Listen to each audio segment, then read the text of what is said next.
بسم اللہ الرحمن الرحیم۔ ناظرین السلام علیکم، میں ہوں عمر برلاس اور آپ دیکھ رہے ہیں عمر برلاس اپڈیٹس۔ ناظرین، ہم نے منتخب احادیث کے واقعات کا ایک سلسلہ شروع کیا ہے۔ یوں تو آپ نے مختلف مذہبی رہنماؤں سے یہ واقعات سن رکھے ہوں گے، لیکن یہاں پہ ہم نے احادیث کے واقعات کو ریفرنس کے ساتھ منون پیش کیا ہے۔ اس میں اپنی طرف سے کچھ بھی اضافہ یا کاٹ چھانٹ نہیں کی ہے۔ ہر واقعہ میں ہمارے لیے سیکھنے اور عمل کرنے کے لیے بہت کچھ ہے۔ امید ہے آپ کو یہ ہمارا نیا سلسلہ پسند آئے گا۔ ناظرین، آج کا حدیث کا خوبصورت واقعہ کچھ اس طرح ہے۔ ہرقل شاہ روم نے قریش کے قافلے میں ایک آدمی بلانے کو بھیجا، اور اس وقت یہ لوگ تجارت کے لیے ملک شام گئے ہوئے تھے، اور یہ وہ زمانہ تھا جب رسول اللہ صلی اللہ علیہ وسلم نے قریش اور ابو سفیان سے ایک وقتی عہد کیا ہوا تھا۔ جب ابو سفیان اور دوسرے لوگ ہرقل کے پاس ایلیا پہنچے جہاں ہرقل نے دربار طلب کیا تھا، اس کے گرد روم کے بڑے بڑے لوگ، علماء، وزراء و امراء بیٹھے ہوئے تھے۔ ہرقل نے ان کو اور اپنے ترجمان کو بلوایا، پھر ان سے پوچھا کہ تم میں سے کون شخص مدعی رسالت کا زیادہ قریبی عزیز ہے؟ ابو سفیان کہتے ہیں کہ میں بول اٹھا کہ میں اس کا سب سے زیادہ قریبی رشتہ دار ہوں۔ یہ سن کر ہرقل نے حکم دیا کہ اس ابو سفیان کو میرے قریب لا کر بٹھاؤ اور اس کے ساتھیوں کو اس کی پیٹھ کے پیچھے بٹھا دو۔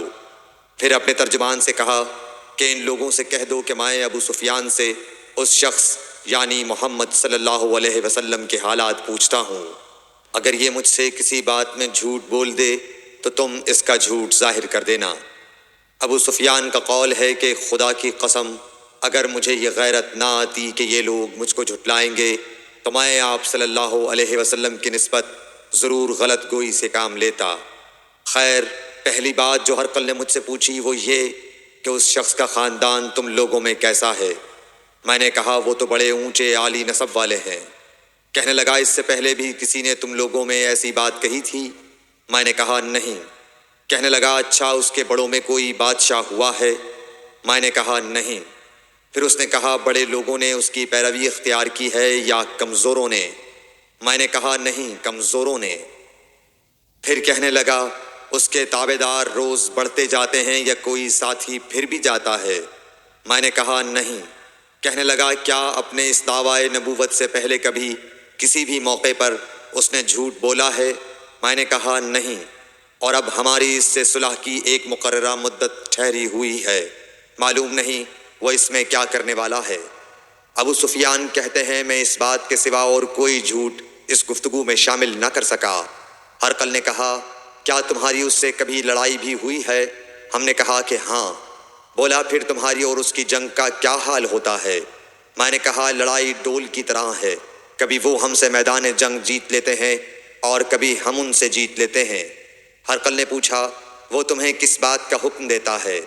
میں نے کہا وہ کہتا ہے کہ صرف ایک اللہ ہی کی عبادت کرو، اس کا کسی کو شریک نہ بناؤ، اور اپنے باپ دادا کی شرک کی باتیں چھوڑ دو، اور ہمیں نماز پڑھنے، سچ بولنے، پرہیزگاری اور صلہ رحمی کا حکم دیتا ہے۔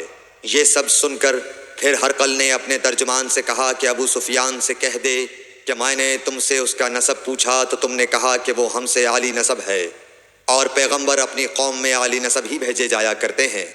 میں نے تم سے پوچھا کہ دعوی نبوت کی یہ بات تمہارے اندر اس سے پہلے کسی اور نے بھی کہی تھی، تو تم نے جواب دیا کہ نہیں۔ تب میں نے اپنے دل میں کہا کہ اگر یہ بات اس سے پہلے کسی اور نے کہی ہوتی تو میں سمجھتا کہ اس شخص نے بھی اسی بات کی تقلید کی ہے جو پہلے کہی جا چکی ہے۔ میں نے تم سے پوچھا کہ اس کے بڑوں میں کوئی بادشاہ بھی گزرا ہے، تو تم نے کہا کہ نہیں۔ تو میں نے دل میں کہا کہ ان کے بزرگوں میں سے کوئی بادشاہ ہوا ہوگا تو کہہ دوں گا کہ وہ شخص اس بہانے اپنے آباء و اجداد کی بادشاہت اور ان کا ملک دوبارہ حاصل کرنا چاہتا ہے۔ اور میں نے تم سے پوچھا کہ اس بات کے کہنے یعنی پیغمبری کا دعویٰ کرنے سے پہلے تم نے کبھی اس کو دروغ گوئی کا الزام لگایا ہے؟ تم نے کہا کہ نہیں۔ تو میں نے سمجھ لیا کہ جو شخص آدمیوں کے ساتھ دروغ گوئی سے بچے وہ اللہ کے بارے میں کیسے جھوٹی بات کہہ سکتا ہے۔ اور میں نے تم سے پوچھا کہ بڑے لوگ اس کے پیرو ہوتے ہیں یا کمزور آدمی؟ تم نے کہا کمزوروں نے اس کی اتباع کی ہے، تو دراصل یہی لوگ پیغمبروں کے متبعین ہوتے ہیں۔ اور میں نے تم سے پوچھا کہ اس کے ساتھی بڑھ رہے ہیں یا کم ہو رہے ہیں؟ تم نے کہا کہ وہ بڑھ رہے ہیں، اور ایمان کی کیفیت یہی ہوتی ہے حتیٰ کہ وہ کامل ہو جاتا ہے۔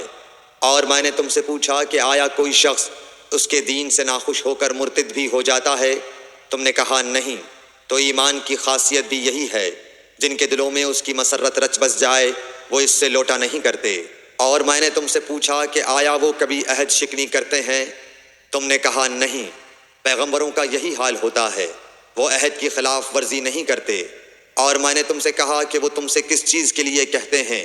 تم نے کہا کہ وہ ہمیں حکم دیتے ہیں کہ اللہ کی عبادت کرو، اس کے ساتھ کسی کو شریک نہ ٹھہراؤ، اور تمہیں بتوں کی پرستش سے روکتے ہیں، سچ بولنے اور پرہیزگاری کا حکم دیتے ہیں۔ لہٰذا اگر یہ باتیں جو تم کہہ رہے ہو سچ ہیں تو ان قریب وہ اس جگہ کا مالک ہو جائے گا کہ جہاں میرے یہ دونوں پاؤں ہیں۔ مجھے معلوم تھا کہ وہ پیغمبر آنے والا ہے، مگر مجھے یہ معلوم نہیں تھا کہ وہ تمہارے اندر ہوگا۔ اگر میں جانتا کہ اس تک پہنچ سکوں گا تو اس سے ملنے کے لیے ہر تکلیف گوارا کرتا۔ اگر میں اس کے پاس ہوتا تو اس کے پاؤں ہوتا۔ ہرقل نے رسول اللہ صلی اللہ علیہ وسلم کا وہ خط منگایا جو آپ نے وحیہ کلبی رضی اللہ تعالیٰ عنہ کے ذریعے حاکم بصرہ کے پاس بھیجا تھا، اور اس نے وہ ہرقل کے پاس بھیج دیا تھا۔ پھر اس کو پڑھا تو اس میں لکھا تھا، اللہ کے نام کے ساتھ جو نہایت مہربان اور رحم والا ہے۔ اللہ کے بندے اور اس کے پیغمبر محمد صلی اللہ علیہ وسلم کی طرف سے یہ خط ہے شاہ روم کے لیے۔ اس شخص پر سلام ہو جو ہدایت کی پیروی کرے۔ اس کے بعد میں آپ کے سامنے دعوت اسلام پیش کرتا ہوں۔ اگر آپ اسلام لے آئیں گے تو دین و دنیا میں سلامتی نصیب ہوگی، اللہ آپ کو دوہرا ثواب دے گا، اور اگر آپ میری دعوت سے روگردانی کریں گے تو آپ کی رعایا کا گناہ بھی آپ ہی پر ہوگا۔ اور اے اہل کتاب، ایک ایسی بات پر آ جاؤ جو ہمارے اور تمہارے درمیان یکساں ہے، وہ یہ کہ ہم اللہ کے سوا کسی کی عبادت نہ کریں اور کسی کو اس کا شریک نہ ٹھہرائیں، اور نہ ہم میں سے کوئی کسی کو خدا کے سوا اپنا رب بنائے۔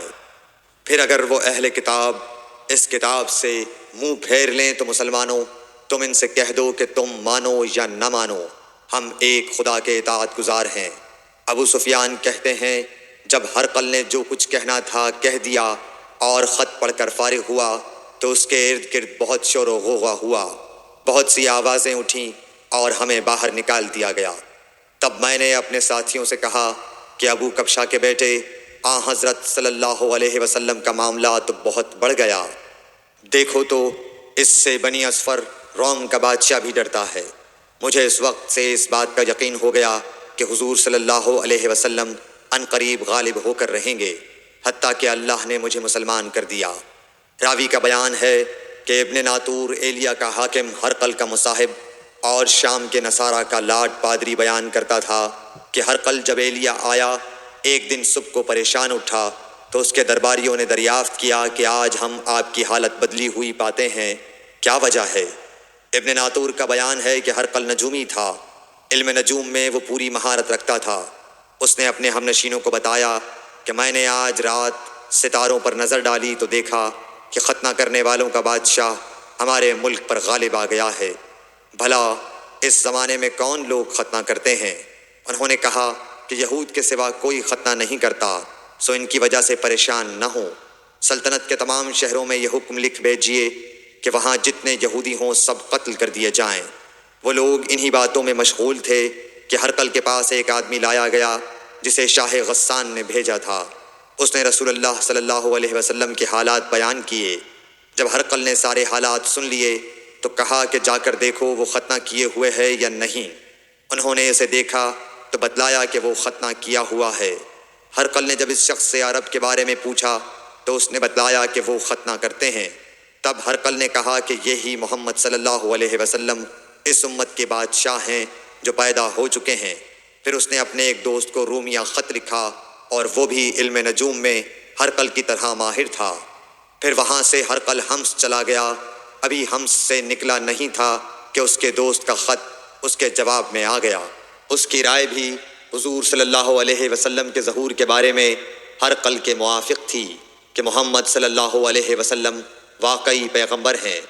اس کے بعد ہرقل نے روم کے بڑے آدمیوں کو اپنے حمص کے محل میں طلب کیا، اور اس کے حکم سے محل کے دروازے بند کر لیے گئے۔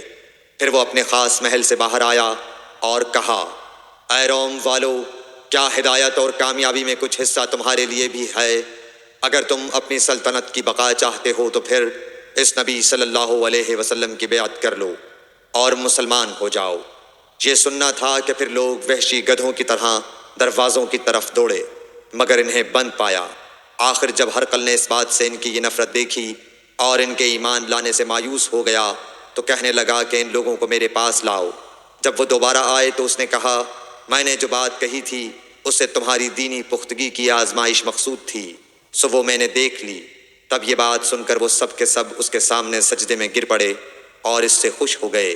بالآخر ہرقل کی آخری حالت یہی رہی۔ صحیح بخاری حدیث نمبر 7۔ ناظرین، یہ تھا آج کا حدیث کا واقعہ۔ امید کرتا ہوں آپ کو اچھا لگا ہوگا۔ آپ سے مزید درخواست ہے کہ اس طرح کے سبق آموز واقعات اپنے گھر والوں کو اور دوست احباب کو سناتے رہا کریں تاکہ ہم سب اپنے دین سے جڑے رہیں اور سیکھتے رہیں۔ عمر برلاس کو اجازت دیجیے۔ السلام علیکم۔